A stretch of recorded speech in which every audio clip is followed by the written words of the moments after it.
Hello, it's Mary from Old School Speech. I am going to show you a quick way to download just one sheet of a PDF. I tried to do it straight from Adobe and it didn't work, so I found a way to get around that I wanted to share with you.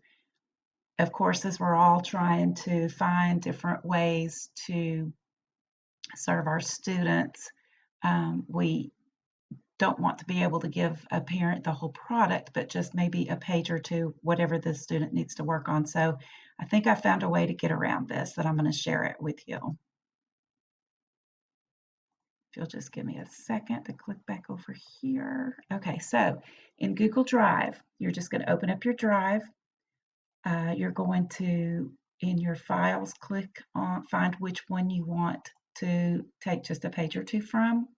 You're going to just drag it over into Drive and it will pop up.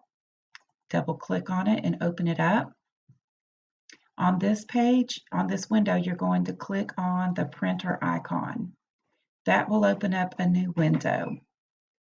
And then from that window, you click on the printer icon again.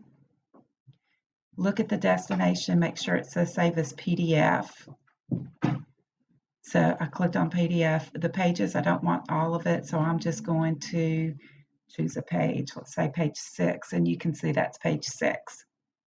All right, and then I'm going to, if I want more pages, I would just put in whatever pages I want and just make sure that you separate it by a comma.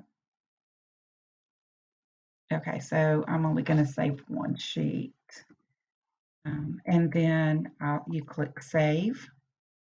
You can pick where you want to save it. So I'm just going to save mine in desktop right now and name it whatever you want to name it. And then click Save, and that's it.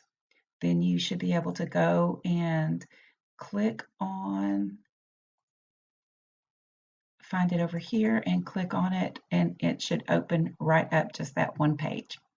If you have any questions, please contact me at tnslp29@gmail.com. I hope everybody is staying safe, staying healthy, and getting plenty of exercise.